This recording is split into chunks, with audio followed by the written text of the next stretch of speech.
All right. Welcome, everyone. My name is Emily Walters. I am a recruiting specialist in the Graduate School of Engineering here at Northeastern. And during today's webinar series for Wonder Week, we're going to be focusing on our civil and environmental engineering programs. So I'm joined by Amy Miller and Andy Myers, as well as some of our students, Chaz and Melanie, who you'll be hearing from in just a bit. I'm going to get things kicked off with just a little bit of a Northeastern overview, and then I will hand it over to our faculty to get more into the program content. So to kick it off, at Northeastern University, we are a top-ranked R1 research and experiential learning university. We're ranked #1 in co-op and internships. We'll talk about that a little bit later on in the slides and how it pertains specifically to the Civil and Environmental Department. Northeastern is made up of 10 colleges and schools, College of Engineering being the largest of those 10. We have degrees all the way up to the doctorate level. So during today's presentation, we'll be focusing on a lot of the master's programs within these departments, as well as a little bit of PhD. We have $282 million in external research awards. Our main campus and flagship location is in Boston, where we are all joining from today. We do have a global university system that's made up of 13 campuses, which won't be so relevant to today's presentation, but we will just talk a little bit more about that in our overview. As far as R1 research goes, College of Engineering specifically has $118 million in external awards. We have 20 multidisciplinary research centers and institutes that are funded by 8 federal agencies. Research thrusts here include health, sustainability, and security. Research obviously drives a lot of what we're doing here in the College of Engineering. And again, you'll hear more about that, not only from our students, but our faculty as well.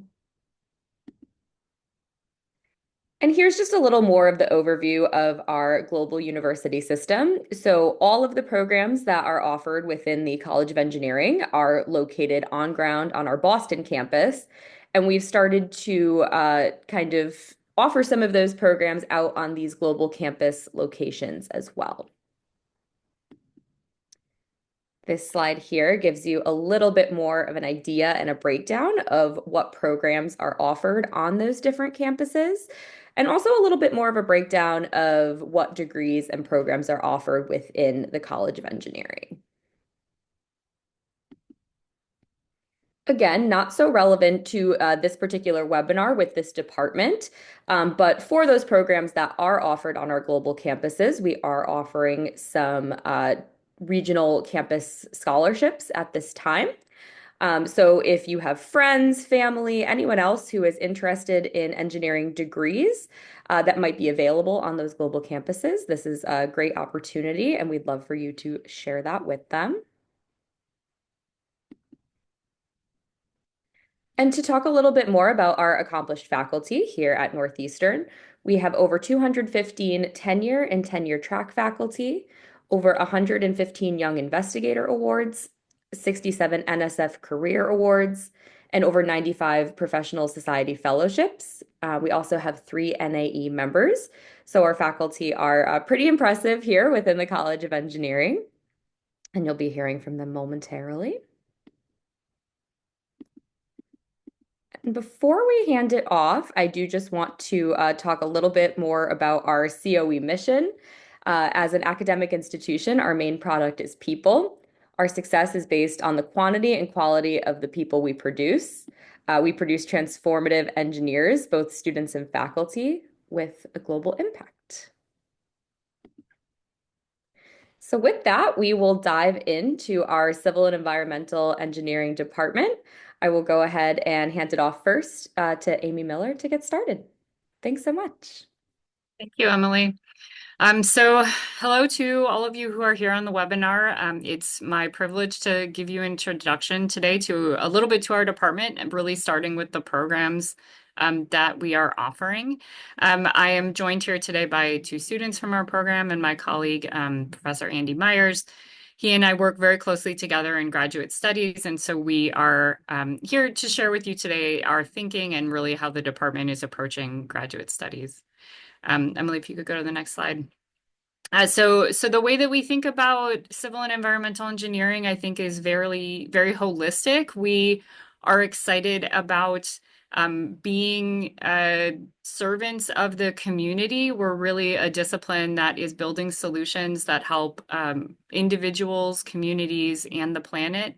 And we think of the training that Emily described in that context here in our department. So none of that work can happen without the people doing the work, and we're really excited to have new students join the program and be part of all of those projects.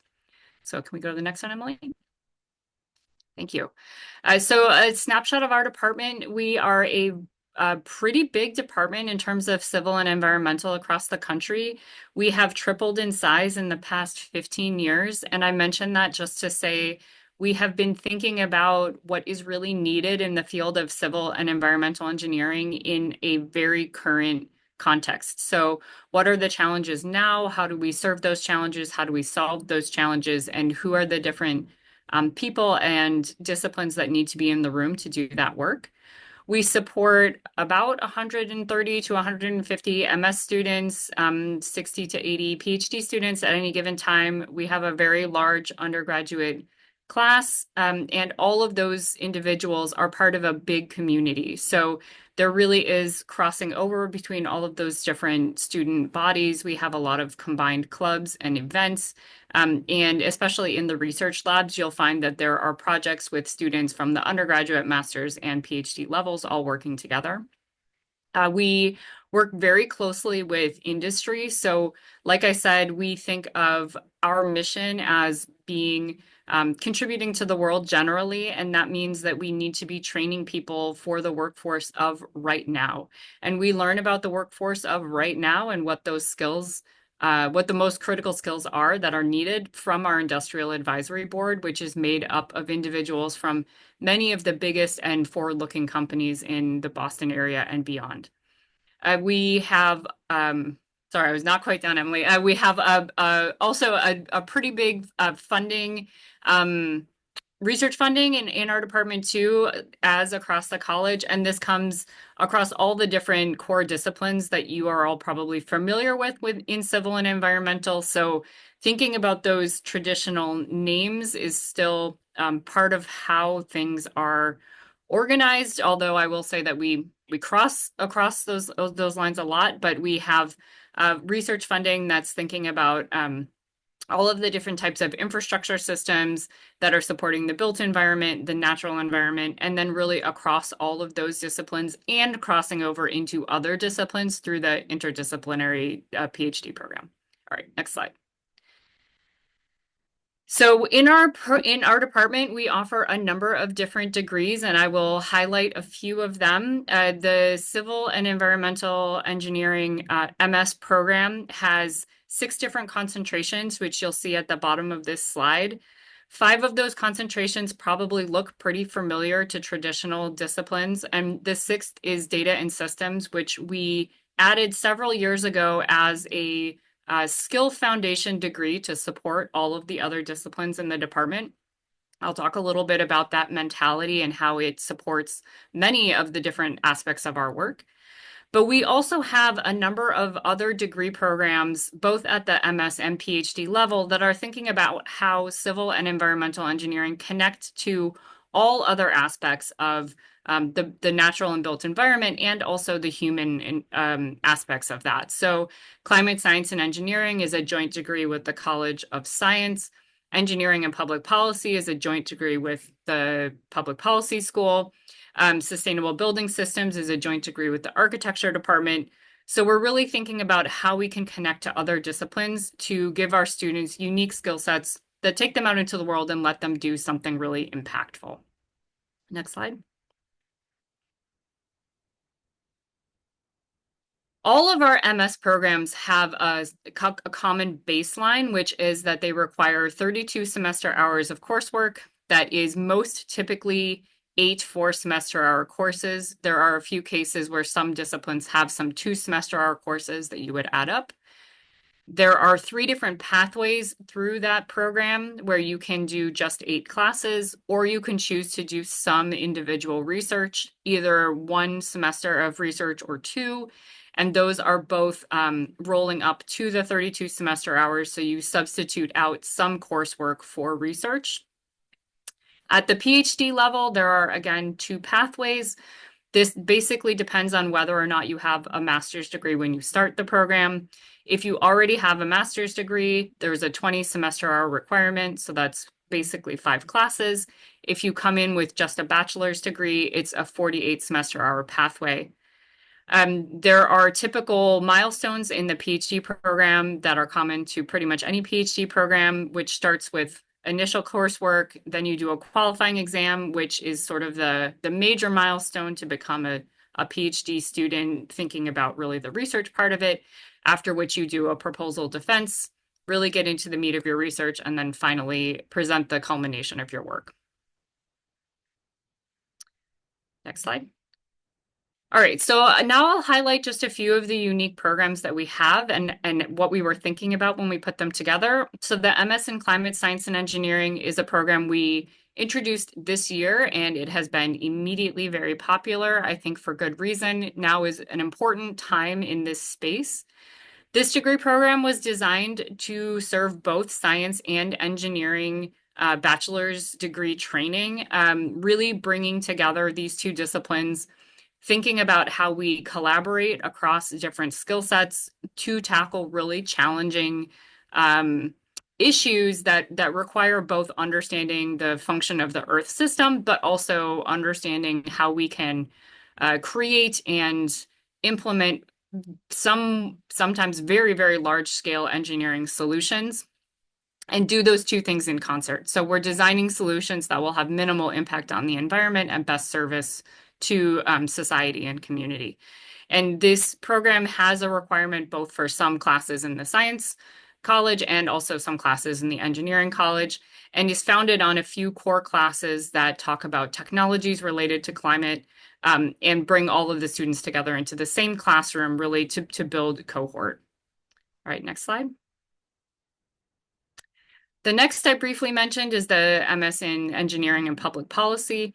This is a similar idea to thinking about getting engineered solutions out into the world, but now thinking about what is the context in which these things can actually happen. I think we in civil and environmental engineering are much more connected to municipal, state, federal government in the sense that we're typically thinking about large infrastructure. That infrastructure is paid for by taxpayers. It's mandated to be controlled by building codes and other city bylaws. That means that we need to really understand that context of the governments that we're working with in order to make sure that our solutions make sense. So this degree is going to take students through, again, a multidisciplinary approach, but thinking about how we design, build, and get out into the world engineered systems that can actually be impactful because they are well aligned with what municipal governments and government at any level are looking for and need to serve their constituencies. All right, next slide. The third one we'll highlight is the Sustainable Building Systems program. Here, I mentioned this is a joint effort between civil and environmental engineering and architecture. The idea here being a vast majority of the built environment is buildings, and thinking about not just what it means to build one building, but how does that building behave in the context of the whole built environment? So what is its footprint? What's the contribution to either exacerbating urban heat island or mitigating urban heat island?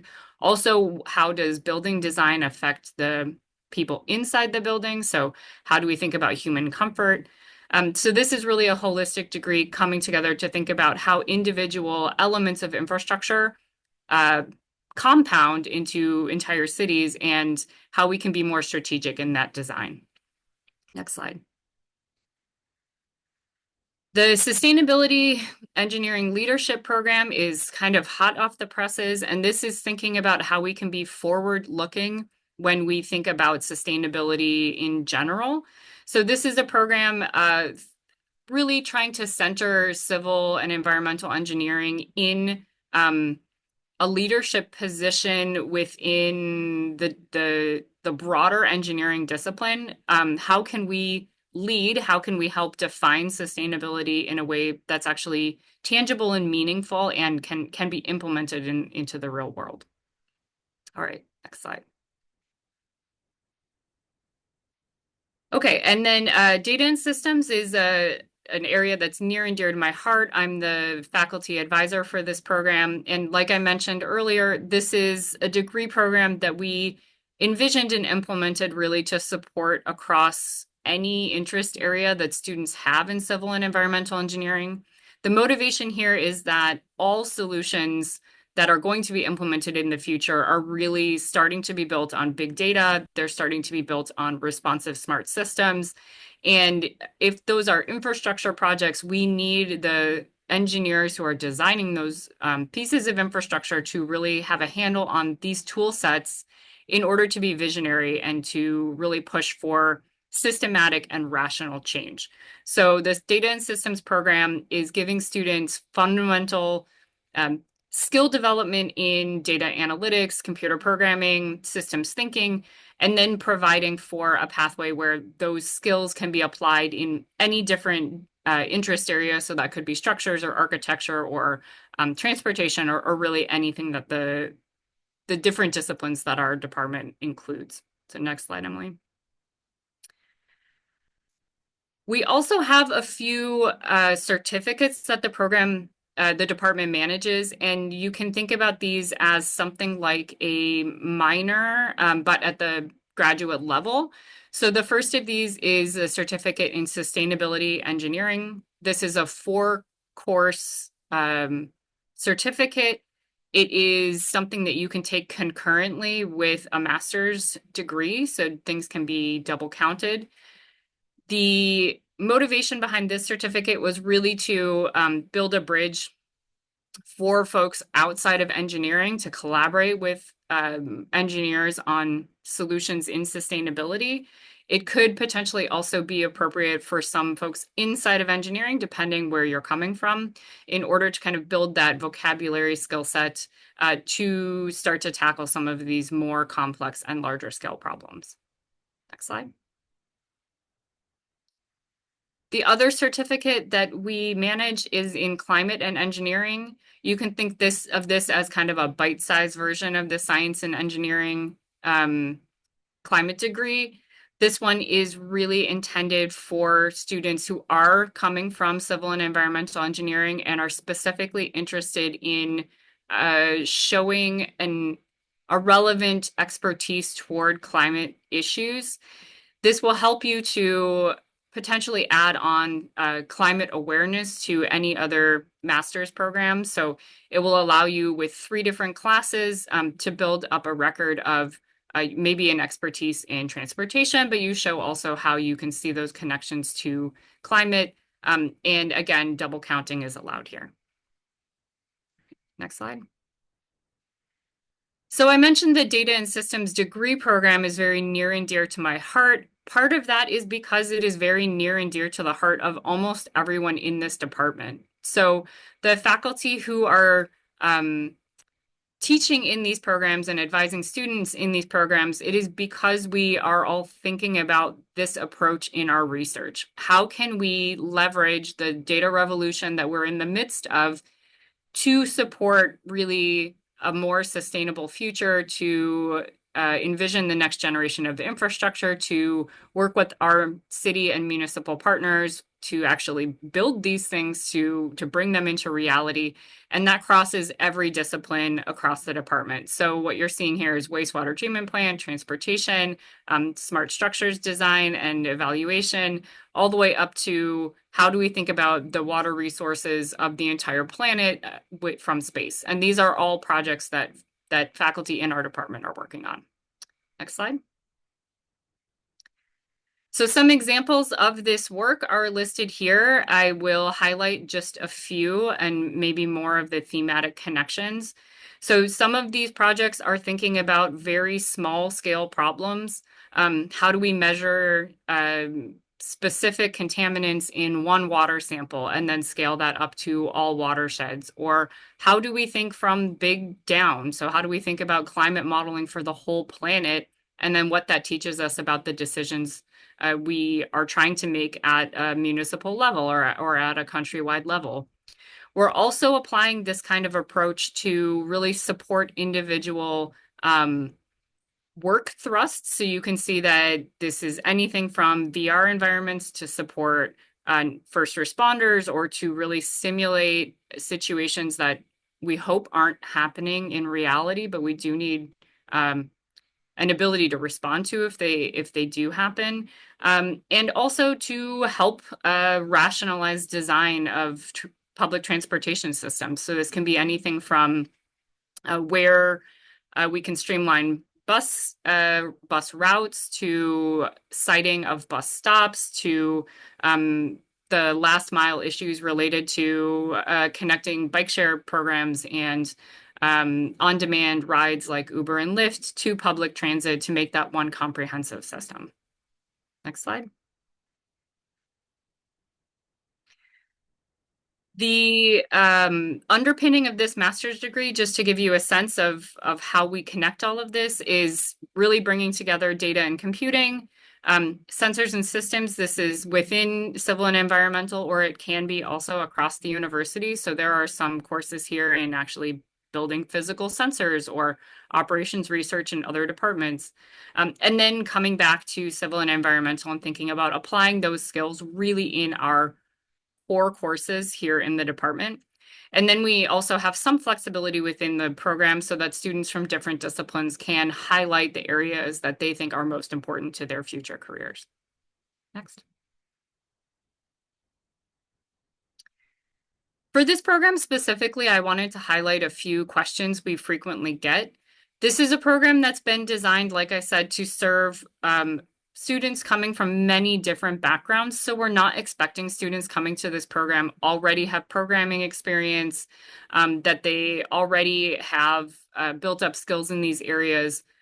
This is a program that anyone with a reasonable engineering foundation can come in and will be able to start right off the bat and not have to take any remedial courses to catch up.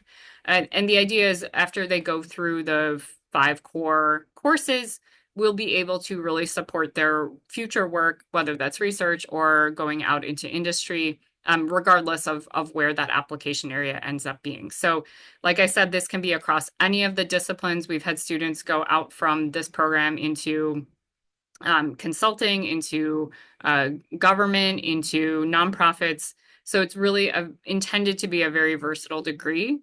And we treat the PhD program very much the same, thinking of this as something that is foundational support with a lot of customization possible. Next slide. And with that, I am going to hand off to my colleague, Andy Myers. Yeah, thanks, Amy. Welcome, everyone. Thank you so much for your interest in our department and for participating in this webinar.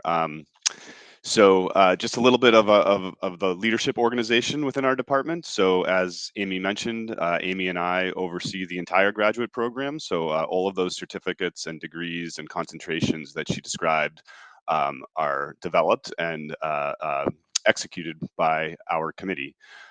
Each of those specific degrees and concentrations also has a specific faculty advisor who directs that particular program. And so if you have an interest in a particular program, we can connect you with the relevant faculty advisor who can give you answers on any questions you might have. For those of you who are interested in research, as Amy mentioned, we have a master's pathway that includes research that some of our students decide to participate in. So I want to mention Professor Yang Zhang. She is our director of the kind of oversees the research of our department. And I'd like to highlight her research in particular just for a moment here, because I think it's a kind of microcosm of the way our department is thinking about research. So She leads a very large center that is looking at air quality monitoring, and it involves collaborations across the College of Engineering, with other colleges within Northeastern, with industry, and with direct work with several communities in the Boston area. And I've attended a few of their meetings, and it's just a really powerful, diverse collaboration that is having a major impact in some really important air quality issues that urban areas are having right now. Next slide, please. All right, so this is our department, and as Amy mentioned, over the past 15 years, where I've been there almost the entire time, we've grown by a factor of 3, and so it is so exciting to be at a place that is constantly thinking about what is next in civil and environmental engineering. So that shows up in one way in the growth and the sort of expertise of our faculty, but it permeates in all sorts of other ways relevant to you. We are always adding coursework. We are always looking at our graduate programs, tweaking them, adding new requirements, adding new concentrations and programs altogether. We have a spirit of looking forward and innovating in kind of all aspects of what our department delivers on in terms of research and teaching. So we've been really highlighting interdisciplinarity, which is a real hallmark of what our department works on. But still, from an organizational standpoint, it is helpful to create thematic groups. So you can see our faculty organized in the sort of concentration areas in which we offer master's degrees. But as one example of the interdisciplinary aspect of our department, you can see the folks highlighted with a yellow outline around their headshot. Those are folks who are part of our data and systems program. And so you can see it crosses all of the sort of traditional thematic concentration areas in civil and environmental engineering. And that's just one example. We have many, many more, such as that air quality monitoring research center I described. Next slide, please. So, like I mentioned, we are focusing on looking ahead to the many, many, many problems that civil and environmental engineers are well positioned to solve, spanning from down to kind of individuals, up to communities, cities, all the way to kind of Earth-sized issues. We define ourselves as focusing on urban engineering with kind of 3 areas you'll see around that circle. A focus on environmental health, sustainable resource engineering, and civil infrastructure security. Those then map onto the sort of traditional concentration areas you can see in the black text at the 60 degree or the 120 degree marks of the circle. And that if you kind of click through here, Emily, there's a few animations. And keep clicking, please. And so these fit so squarely into what the Northeastern University as a whole sees as its research thrust areas, and those are health, sustainability, and security. And so we are really well positioned to contribute to many other departments and colleges within the university because we're so well aligned with how the university defines its research mission in terms of these 3 areas. Next slide, please. Okay, so Emily mentioned to you that we are now up to 13 campuses across the world, and it is a really extraordinary opportunity, a kind of a new look at what undergraduate and graduate education can be for a university to pursue, the development of so many campuses. I'm going to describe 2 campuses that are in the Metro Boston area and have been part of the Northeastern system for a much longer time compared to these newer ones that we've been adding more recently. The first, and both of these campuses we are heavily active in. The first is in a suburb of Boston called Burlington, about, say, 15 miles north of our Boston campus. And within this building shown here in the upper right, which is the Costas Institute for Homeland Security, where the university does lots of security research, we have in the lower right image a state-of-the-art structural testing laboratory. So this is a place where I do a lot of research, and we're able to test structures, very large structures, to failure, to see how they behave, to see how their design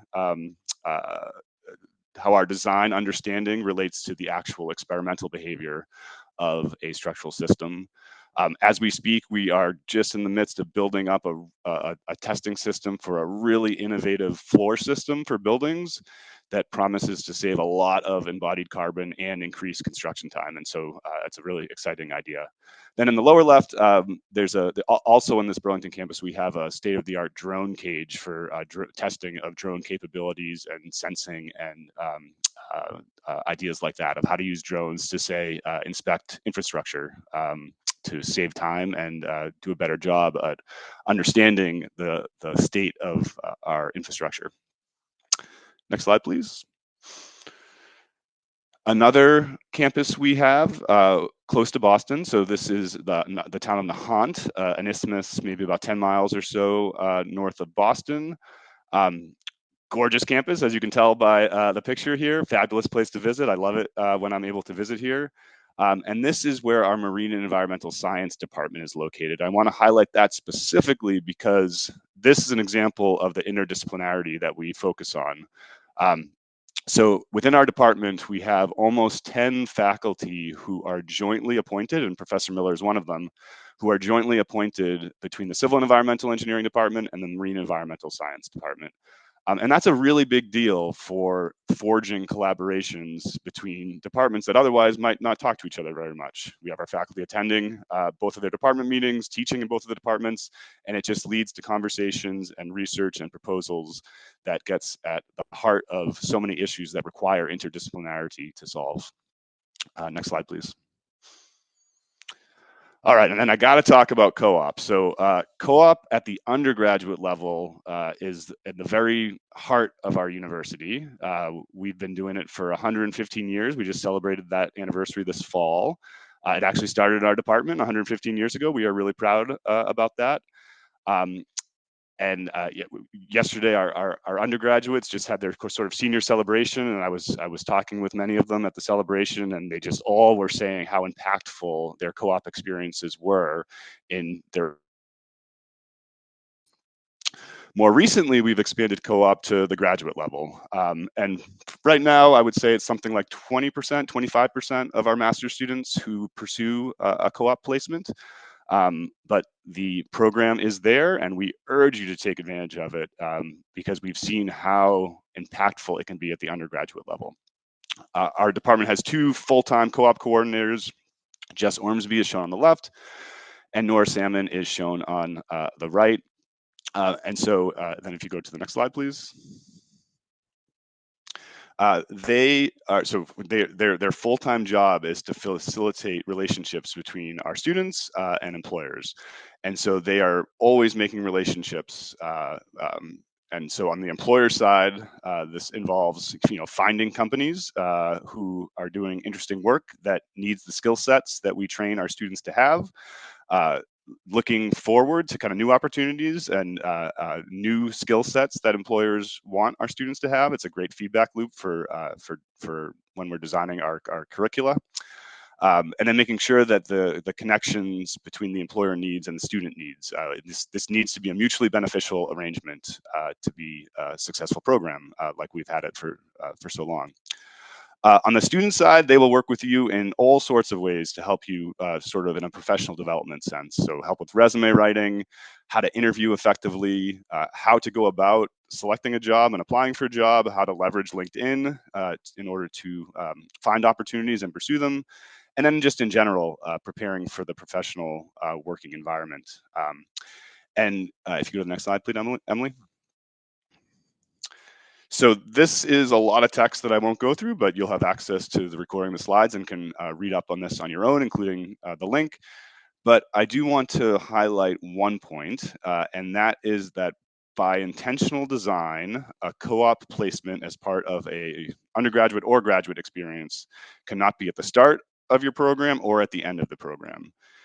It is intentionally designed to be integrated within your overall education so that you have some coursework that you have in your back pocket when you start the co-op.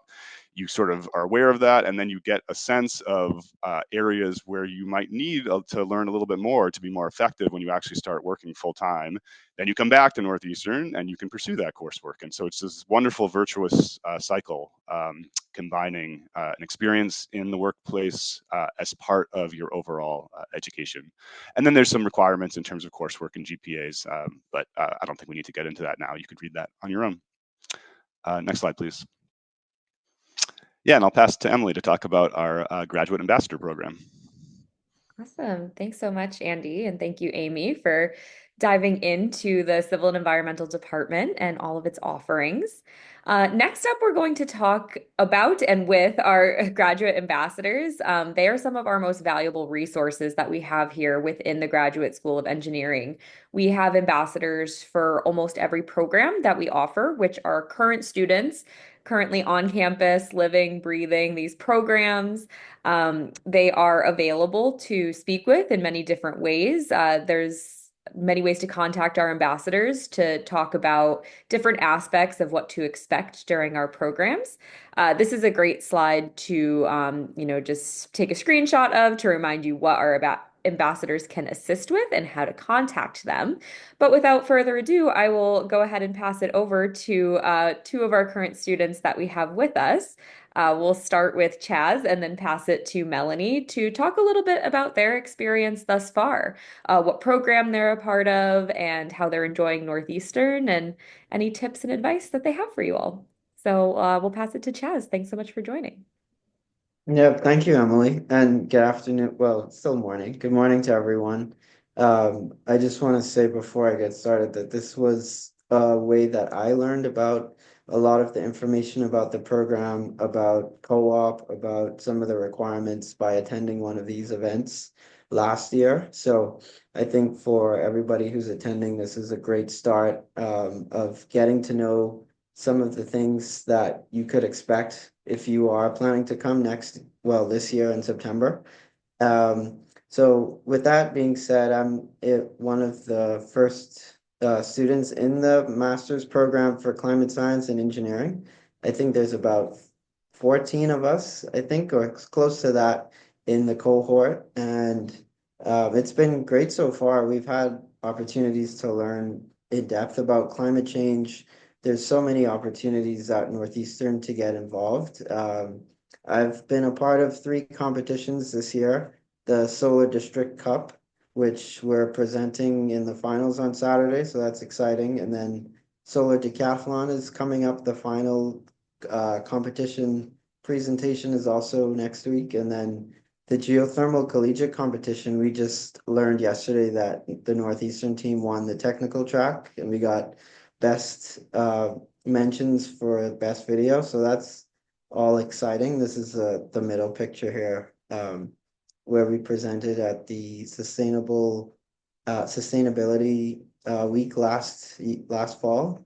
So as you can see, there's lots of opportunities to get involved with clubs and outside of classes, but during classes, I'm currently taking one of Professor Mueller's classes right now that's focused on climate technologies, and we're just diving into all of the ways that engineers and scientists and entrepreneurs and researchers are trying to find ways to reduce carbon emissions that are hard to abate. So that's a very interesting class, and it's pretty rigorous in terms of having to write a lot of reports and do a lot of research, but it's very fun, and you learn a lot through classes like that. So I think there's a lot of opportunities to learn, lots of fun things to get involved in, and I would definitely recommend the program to anybody who's still debating or thinking about it. And if you've already committed to coming, then congratulations, and we'll be excited to see you in the fall. But yeah, that's a little bit about me and my experience, and happy to answer questions, or you can send me an email as well.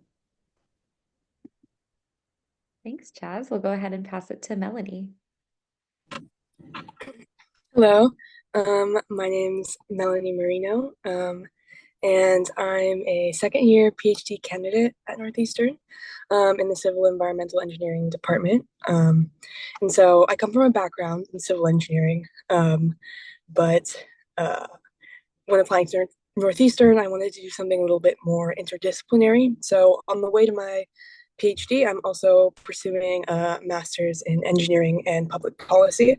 I know we discussed a little bit of that program earlier, but basically, I get to take half of my classes from the School of Engineering and then half of my classes from the School of Public Policy. Um, and in an area like sustainability, which is where most of my research is focused, public policy is kind of one of the main drivers. So, coming from a technical engineering background, I feel very lucky that I get to kind of have some of that exposure into what goes on at the policy level, so I can make my research most effective. And so my main research topic is about sustainability in the healthcare sector. So I look at the interdependencies between the health sector, the environmental impact the healthcare sector has on the environment, and the impact that that has on public health, and looking at different ways and different levers we can push to decarbonize the health sector, reduce environmental impact, and help people live happier, healthier lives. And so I've had a great experience at Northeastern, and I feel like my classes, I've been able to really tailor them to support my research interests. And it's given me a broad interdisciplinary background that has really helped me advance in that area. And within the classes themselves, a lot of them are very project focused and implementation focused. So I've been able to tailor a lot of the work I do in my classes to incorporate some of my research or my interest areas. And so I would definitely recommend this program to anyone interested. And if you're a PhD student coming in without a master's, I definitely would recommend the MS Along the Way program. Northeastern makes it really easy to just fill out a couple forms and you get your master's along the way to a PhD, which is always good. So that's a little bit about me. Congratulations to all of you that have been accepted or and interested. And yeah. Thank you, Melanie. All right, so I have a couple more slides to cover before we can go into some Q&A.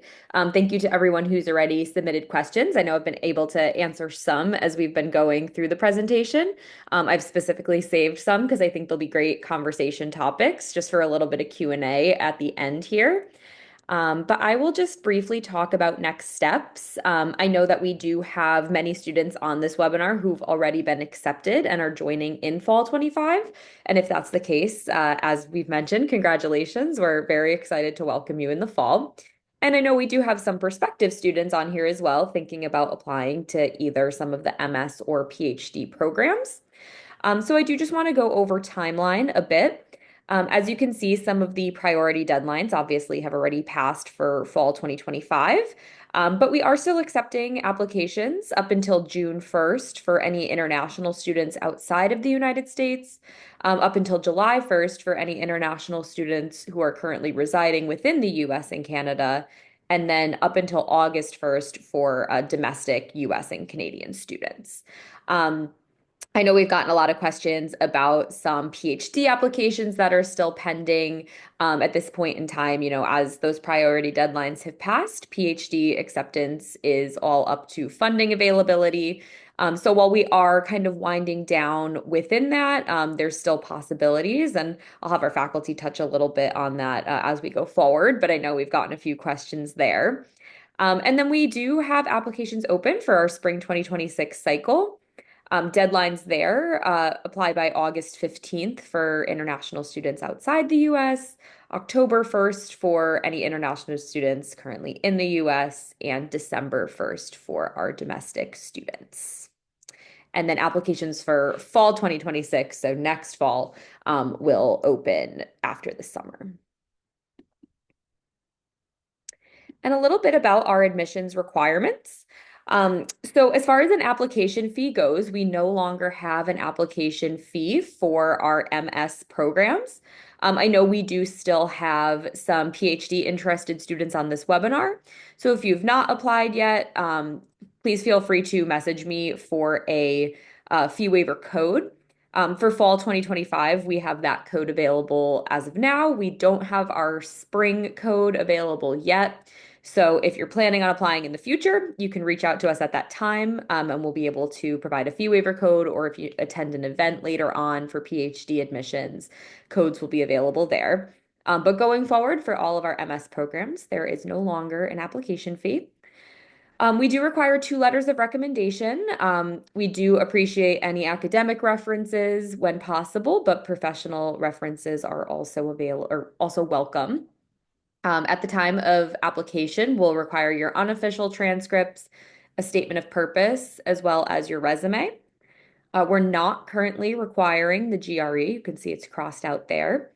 And for any students who are applying internationally, we do require either the IELTS, TOEFL, or Duolingo English proficiency exams, unless you're from a country where that requirement is waived. And another great slide to take a screenshot or a picture of. These are ways to contact us after today's webinar if you have any questions going forward. Our operations team is always happy to respond to your messages at coe-gradadmissions@northeastern.edu. That's a shared inbox, so whether you have questions about MS programs, PhD programs, it's a great place to send it to, and it'll be directed to the right person.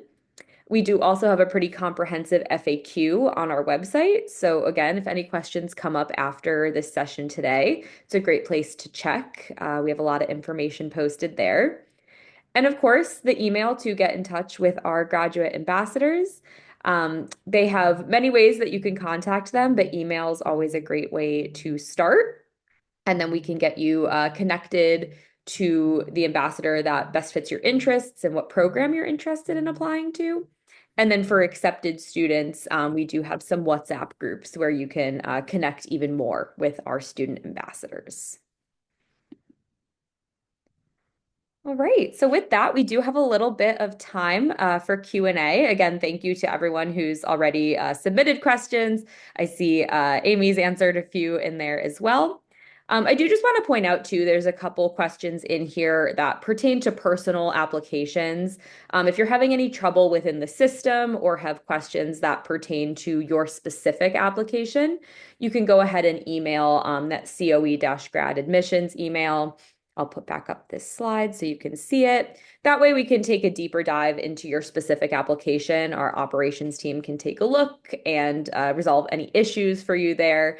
We can't touch on your individual applications during the webinar today, but just know that they are there and available to answer any of your questions.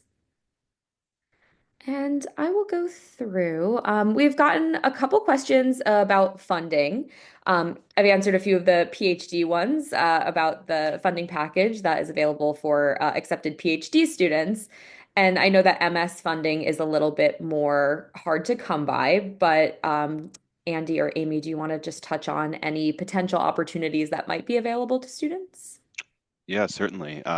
So at the master's level, there's kind of 3 mechanisms we have for alleviating the expense of tuition. The first is a scholarshiping program. So all of our applications are automatically considered for a scholarship that can sometimes dramatically reduce tuition. And there's no need to sort of opt into that. You're automatically considered for that program. The second is we have course graders that are often master's students, and so those are folks who are compensated hourly to support our teaching mission, particularly with respect to grading. And then the third is our co-op program, and so you can make a decent wage for up to say 8 months, 6 months or so, depending on how it fits into your schedule, for a portion of your studies here that can also be used to offset the tuition. Thank you, Andy. And for those who might still have outstanding PhD applications, I know we are kind of nearing the end of that cycle. Do you have any advice for students who might still have a pending PhD application out there?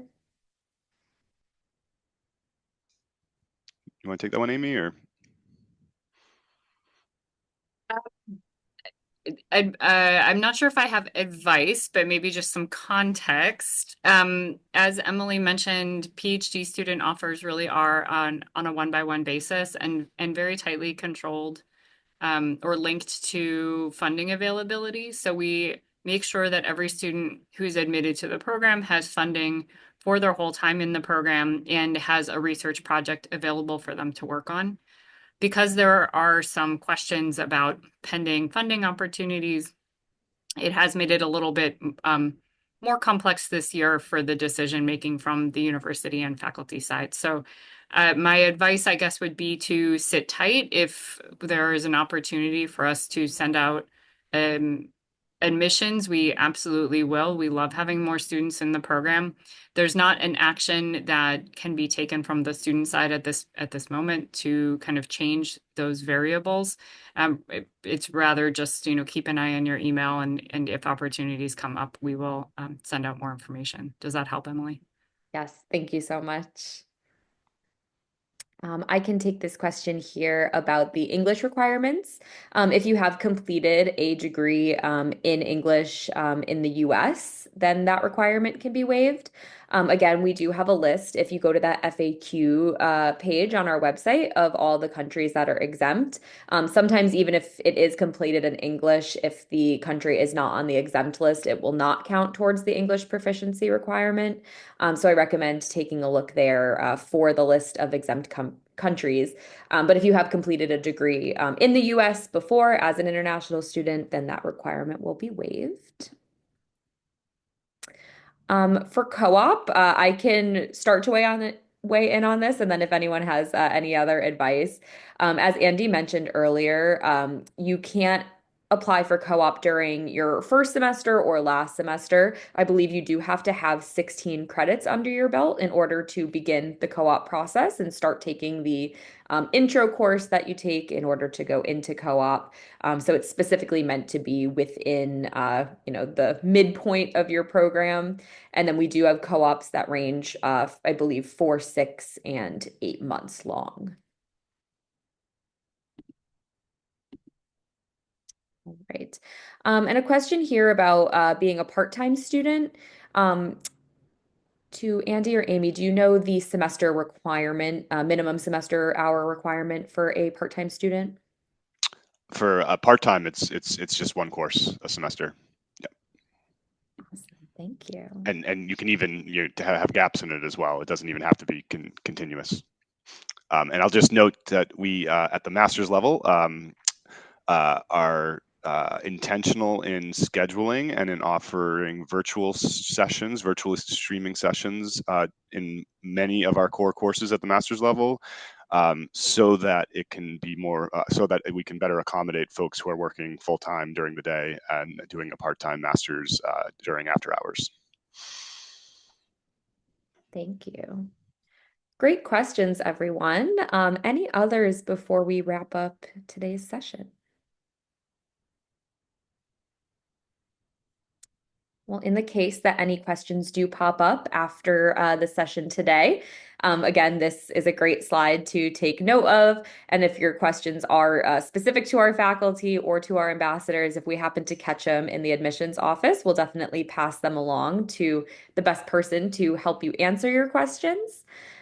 So I again just want to congratulate anyone who will be joining us in the fall that's here on this webinar. And I want to wish the best of luck to anyone who's about to begin the application process for a future cycle. We are here to support you. We're here to answer any questions that you have as you begin that. So I just want to thank all of our participants today. I want to thank both Amy and Andy for diving into these programs. And a huge thank you to our student ambassadors, Chaz and Melanie, for joining during this busy time. I know we're nearing the end of the semester here. So thank you everyone for your participation, and we hope to hear from you in the future. I hope everyone has a great rest of their day. Thanks, everybody. Thanks. Have a great day. Bye, everyone.